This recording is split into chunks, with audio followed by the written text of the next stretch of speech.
Assalamualaikum warahmatullahi wabarakatuh. Yang saya hormati Bapak dosen pengampu mata kuliah Pendidikan Agama Islam, Pak Rizal Fahlepi. Pada kesempatan ini saya akan menjelaskan jawaban untuk soal UTS. Perkenalkan, nama saya Nanda Putri Nugraha dari kelas Paralel 2 NPM 41082109250045. Soal pertama, manusia seperti sebuah cangkir. Kita diibaratkan di dalam cangkir manusia yang kecil, dan siapa yang memegang cangkir itu, yaitu Allah yang memegang cangkirnya. Artinya, manusia melakukan apapun, Allah akan tahu, karena cangkir itu kecil. Kita diingatkan bahwa sebesar apapun usaha, rencana, atau keinginan manusia, tetap saja ruang gerak kita ada di dalam genggaman Allah. Menjalankan dan meninggalkan ibadah semuanya ada resiko. Menjalankan dan meninggalkan ibadah memiliki resiko, yaitu jika kita menjalankan, kita akan mendapatkan cacian. Semisal dibilang soalim, jika kita meninggalkannya pun memiliki resiko, yaitu dosa. Soal nomor 3, ibadah kita ibadah butuh, bukan ibadah hamba.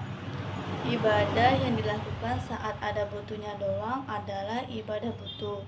Kalau ibadah hamba, ibadah dengan tulus. Soal nomor 4, jangan terburu-buru dengan terkabulnya doa, dan jangan berputus asa jika yang engkau mohonkan itu lambat. Jangan terlalu buru-buru ingin doanya langsung terkabul, dan jangan gampang putus asa kalau yang diminta datangnya agak lama. Kadang Allah kasih di waktu yang paling pas, bukan di waktu yang paling cepat. Nomor 5, janganlah mencurahkan kesungguhan pada yang bukan tempatnya. Jadi kayak misalnya jangan membuang-buang waktu buat hal yang negatif. Lalu saya akan menjawab soal tentang Al-Hikam. Soal pertama, di antara tanda-tanda orang yang bersandar pada amal ibadahnya adalah kurangnya sifat ar-raja atau mudah putus asa ketika bencana menimpanya. Maknanya, hikmah ini mengingatkan bahwa seseorang hamba tidak boleh merasa bahwa dirinya selamat hanya karena amal yang ia lakukan. Karena ibadah seperti sholat, puasa, atau sedekah hanyalah untuk ketaatan kita kepada Allah, bukan jaminan keselamatan. Ketika seseorang merasa bahwa amalnya adalah sumber keselamatan, maka hatinya akan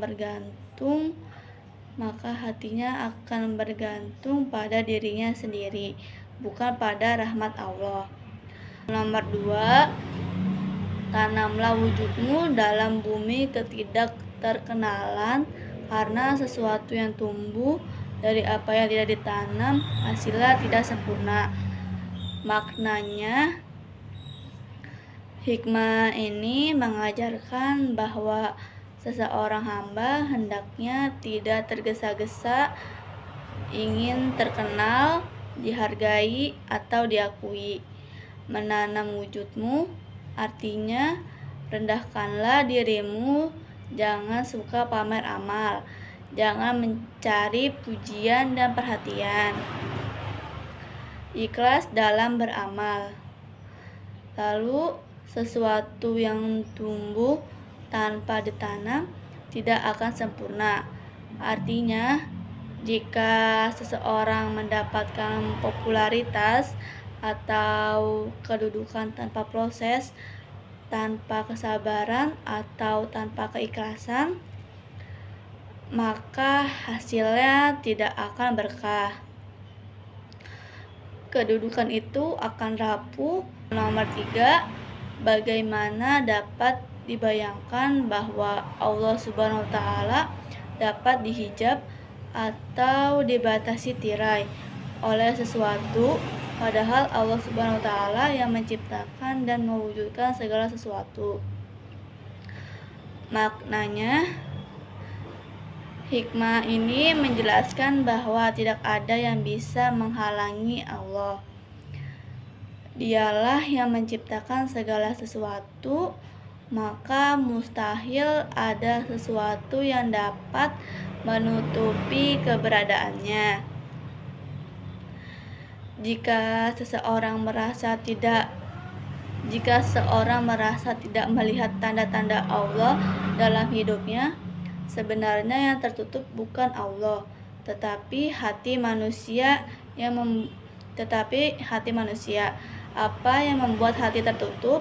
Dosa yang berulang-ulang, lalai dari zikir, cinta dunia yang berlebihan, sombong dan merasa cukup, tidak pernah merenungi ciptaan Allah. Inti pesannya, Allah selalu dekat, yang jauh adalah hati manusia. Setiap ciptaan, kejadian, dan nikmat adalah tanda keberadaannya.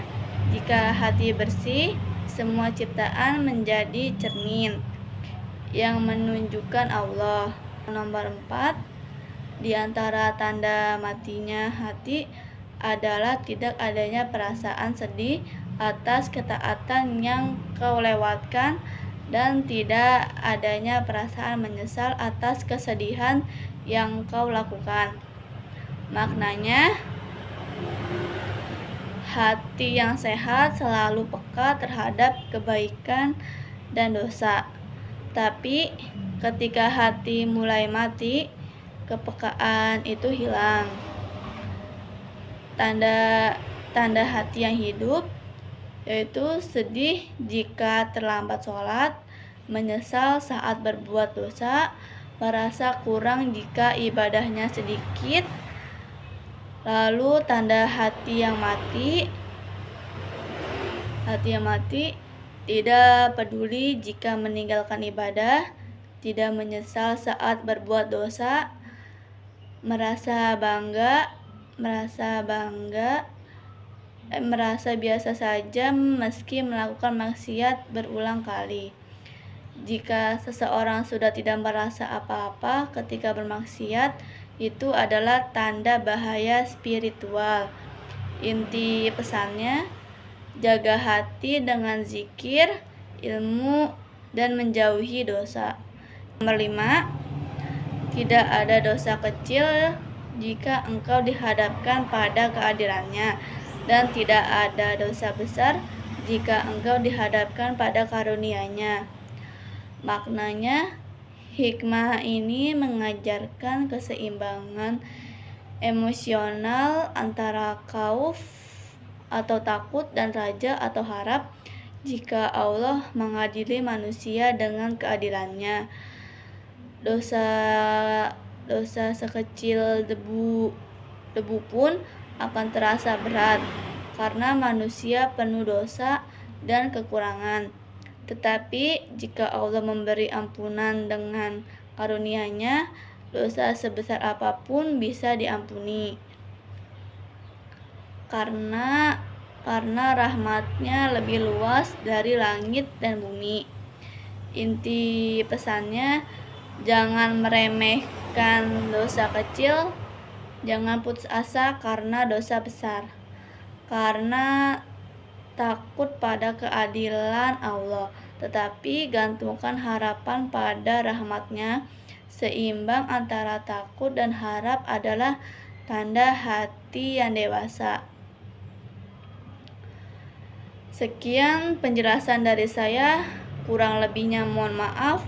Wassalamualaikum warahmatullahi wabarakatuh.